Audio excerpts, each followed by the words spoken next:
আসসালামু আলাইকুম। আপনারা দেখছেন আপডেট বাংলাদেশ, আর সাথে রয়েছি আমি রুবেল।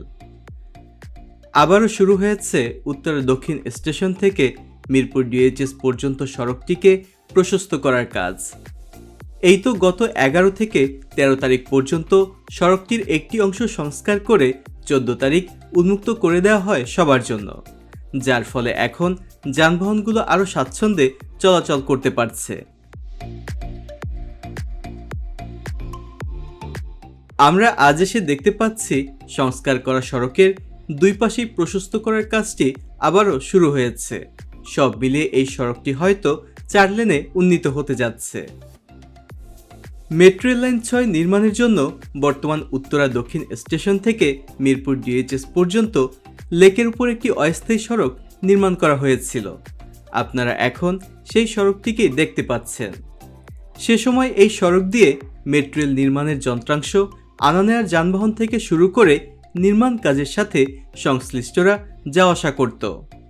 পরবর্তীতে মেট্রো রেল উদ্বোধনকে কেন্দ্র করে সড়কটির 6 থেকে 7 ফিট অংশে টেম্পোরারি পিচ ঢালাই করে দেওয়া হয় এবং জনসাধারণের চলাচলের জন্য উন্মুক্ত করে দেওয়া হয়। এই সড়কটি ব্যবহার করে মিরপুর থেকে উত্তরা স্বল্প সময় আসা যাওয়া করা যায় বিধায় রাতারাতি জনপ্রিয় হয়ে ওঠে সড়কটি। ফলে টেম্পোরারি পিচ ঢালাই অল্প কিছুদিনের মধ্যেই নষ্ট হয়ে খানাখন্দে এই পথের যাত্রীদের ভোগান্তির কারণ হয়ে দাঁড়ায়। পরবর্তীতে বিগত সরকারের সময় মেয়র আতিক সড়কটিকে ঠিক করতে চাইলেও সেটি আর করা সম্ভব হয়নি নানা কারণে। তবে সব প্রতিকূল পরিস্থিতি শেষ করে এই সড়কটিকে আবারও সংস্কার করা হয়েছে। পিচ ঢালাই শেষে দেওয়া হয়েছে রোড মার্কিং। 2 লেন সড়ক দিয়ে এখন বেশ সুন্দরভাবেই যানবাহনগুলো চলাচল করছে। তবে শুরুতেই বলেছি, এই সড়কটি আবারও সংস্কার করার কাজ শুরু হয়েছে। এতে করে দুই পাশে আরও যদি জায়গা বেড়ে যায় তাহলে যানবাহন আরও স্বাচ্ছন্দ্যে চলাচল করতে পারবে। আমাদের আজকের ভিডিওটি স্পন্সর করেছে অনলাইন বাংলা স্কুল। পৃথিবীর বিভিন্ন দেশ থেকে প্রবাসী শিশুরা এখানে বাংলা ভাষা শিখে থাকে।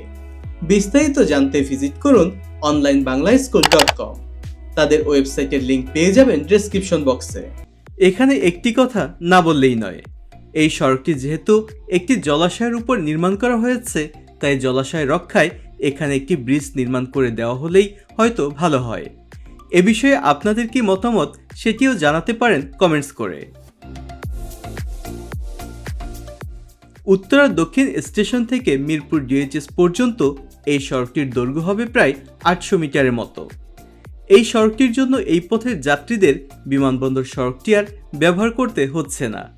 ফলে ওই সড়কের উপর চাপ কমেছে অনেকটাই, বেঁচে যাচ্ছে মূল্যবান সময়ও। উপরে দেশের সব থেকে আধুনিক গণপরিবহন, আর নিচে জলাশয় আর নতুন রোড মার্কিং করা সড়ক, সব মিলিয়ে বেশ সুন্দর লাগছে জায়গাটিকে। আর এটিকে আরও নান্দনিক করে তুলেছে সড়ক এবং মেট্রো রেল লাইনের আঁকাবাঁকা পথটি। দিয়াবাড়ি উত্তরা 3rd ফেজ এবং এখানের বিনোদন কেন্দ্রগুলোর পাশাপাশি অনেকগুলো বিশ্ববিদ্যালয়ের জন্য সড়কটি সবসময়ই প্রাণবন্ত হয়ে থাকে। সেই সাথে এই সড়কটি দিনে দিনে আরও গুরুত্বপূর্ণ হয়ে উঠবে দিয়াবাড়িতে নগরায়নের সাথে সাথে।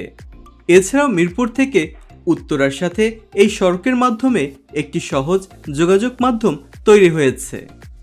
এবারে এই সড়কটি যারা ব্যবহার করেন তাদের কাছে কিছু অনুরোধ।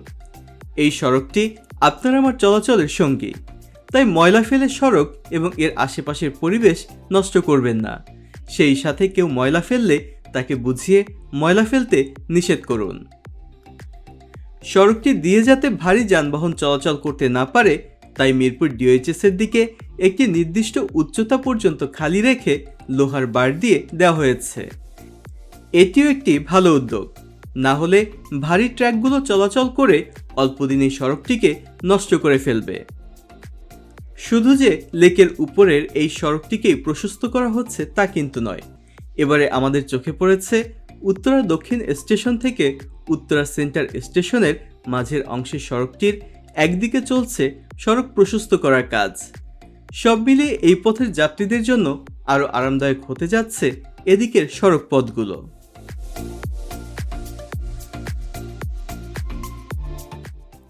তো বন্ধুরা, এই ছিল আমাদের আজকের আয়োজন। ভিডিওটি কেমন লেগেছে জানিয়ে দিতে পারেন কমেন্টস করে। সেই সাথে যদি ভালো লেগে থাকে তাহলে শেয়ার করুন আপনার বন্ধুদের সাথে। আপনারা যারা আমাদের ভিডিও নিয়মিত দেখেন কিন্তু এখনও চ্যানেলটি সাবস্ক্রাইব করেননি, তারা সাবস্ক্রাইব করে পাশে থাকা বেল আইকনটি প্রেস করে দিন, যেন পরবর্তী ভিডিওর নোটিফিকেশনগুলো পেয়ে যান খুব সহজেই। আর যারা ইতিমধ্যে চ্যানেলটি সাবস্ক্রাইব করেছেন তাদেরকেও জানাচ্ছি অসংখ্য ধন্যবাদ। যে যেখানেই থাকুন ভালো থাকুন, সুস্থ থাকুন। আজকের মতো আমি রুবেল বিদায় নিচ্ছি। আল্লাহ হাফেজ।